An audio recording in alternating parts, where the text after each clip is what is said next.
Hello, everyone.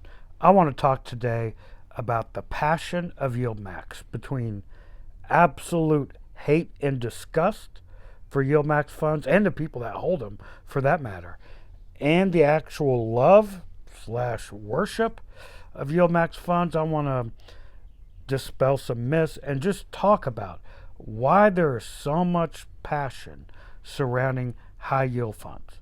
This is Mike, the tactical stock scalper. All right, baby. I have not seen a look. My first investment ever was when I was 21. So we're talking 30 years ago. Was in an American Century mutual fund. First thing I've ever done in the market, and I have never seen a product in all these years. Now, of course, social media helps with this, but that inspires so much passion. It doesn't matter what camp you're in, whether you hate them or love them. It inspires a ton of passion. And there's hardly any talk about the middle ground, where honestly, I think that's where high yield funds are at. Let's get into it. So, I'm going to bring up some topics, and I'm going to bring up both the absolute hate and the absolute love side, and see if we can actually find the real middle ground here. Okay, so unrealistic expectations. And I have my notes over here, so I will be looking at them so I don't get off target here. Unreal expectations. You know, there's an expectation that was out there and still out there that you will get rich, that you can live off YieldMax and be fully invested in YieldMax for retirement. I mean, I guess theoretically that could be true, but the amount of money that would take is just astronomical to make that happen. So as far as that goes, I think those are really unrealistic expectations. Now on the flip side, on the unrealistic expectations that YieldMax will never work or high yield funds will never work. They're not good. They're absolute garbage. Well, that's not true either. Because if you look at something, let's just say ULTY, what I would consider, just me, I know people are going to hate this, but I consider it one of the worst high yield funds out there. Started off at 20 bucks. Now it's trading what? Now it's trading around $6. Okay, so you see that share price decline. However, with the disbursements you've received, it will pay for itself, and it's getting close to its full return on investment. I don't own it, but I know a ton of people that do, and so I kind of just keep up with it because I see people talking about it so much. Okay, so from that perspective, it's going to reach its return on investment, and I think that's what it's all about with YieldMax. It's not, strategy, nor is it the worst investment ever. So there's that. Okay, now these are just obviously my opinions and my experiences from holding YieldMax for the last couple of years. You will get 100% returns for life. Okay, let's talk about this. 100% when the ETF is $20 is one thing. 100% when the ETF is $2 is a total different thing. We're talking about livable income, right? And so the amount of money from $20 100%, right, yield versus 100% yield at $2 ETF, they're totally different. The livable income is drastically different.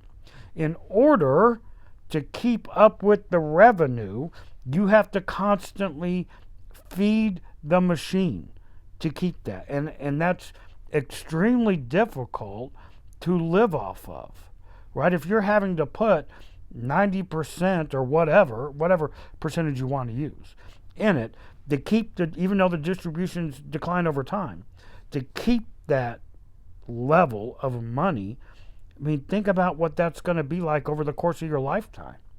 I mean, that is a huge amount of money that you would have to pay. So the 100% returns for life or for whatever are true, but the actual behind the scenes, real livable, real world income is not true.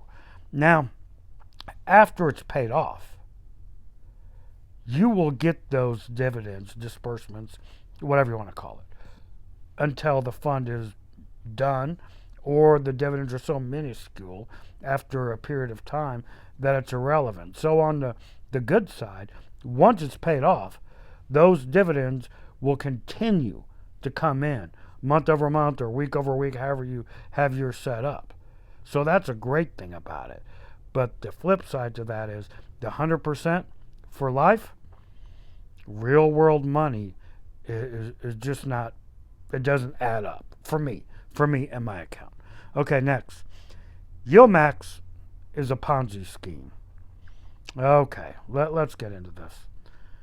They clearly say in their prospectus what they're all about. And you've seen so many interviews with fund managers. If you don't know what they're all about and you think they are a Ponzi scheme, then obviously you haven't read or listened. They clearly state what they do, right? All they care about is the distributions from the options that they sell. That's it. Share price is secondary. And when I say secondary, it's like secondary way, way down here. It's not secondary like right here. Share price is absolutely irrelevant, pretty much, to high yield funds. It's all about the distributions. So is it a Ponzi scheme? No. They clearly say what they're doing. The fund manager clearly states time after time what they're about. Your share, oh, my share price is declining. It's a Ponzi scheme. That's not how they're designed. That's literally how they are designed, to drop in share price because of the massive distributions in order to get the fund paid off as quickly as possible. So if you use it appropriately, which appropriately is different for everybody, right? But if you use it appropriately, then it's not a Ponzi scheme. But just like when people buy SPY at the top when the market peaked and now it's given up almost a year's worth of gains, SPY is horrible. It's the worst investment ever. That's what people will say. And that's just people. Okay, next. False hope. Okay, let's dig into this a little bit.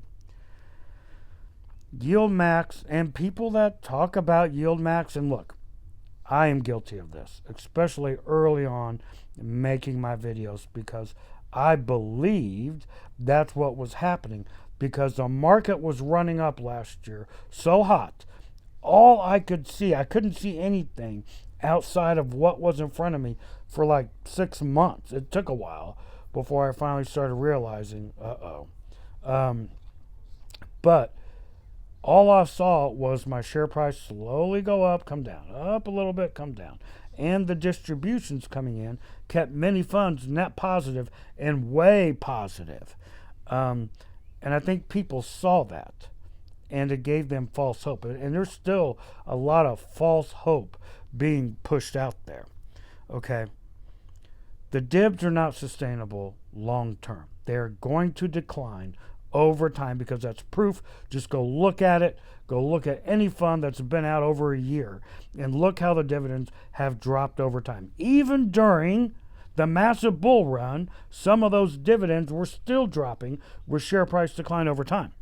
Now on the flip side of that, that's like the hater coming from. Okay, now the other side, the dividends can actually create extra revenue for you.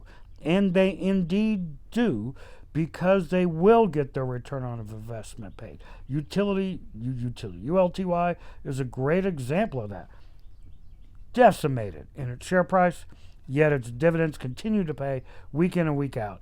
And those people, if they ever cap their shares, Mr. Free, if they ever cap those shares, will get that return on investment. Sorry, my throat's getting a little dry. A little longer video than I'm used to doing. So the dividends will create extra revenue for you. You just have to realize that if you pull those dividends, you're never going to catch up to the share price, and your dividends will decrease over time, and you're never going to get the same amount of dividends. Over time, they're going to decline. You just have to be aware of that when you're pulling the revenue. Next, okay, now this part is the same in all investing spaces, whether it's trading, regular investing, high yield investing, doesn't matter. Everybody wants to be right. And this is really, really deep with investing circles, right, and trading. Like I've seen guys that trade and they want to do a YOLO on earnings, and it could go either way, right? You put a bunch of money in and you think Netflix is going to go up or go down. And you put your money in on your calls or your shares or whatever, and it rips, you'll be like, see, I told you that was going to happen. Everybody wants to be right with this space. And that's a problem. Not realizing where you are wrong in the space. Doesn't matter if it's high yield trading, whatever. It's important to realize about not always being right for your personal ego, which I definitely have been guilty of many times. It's about realizing where we are wrong so we can limit our issues. I hope that makes sense. That didn't come out the way I liked it to. Hope you enjoyed the video. Please leave some comments. Let me know what you thought. This is Mike, Tactical Stock Scalper, out.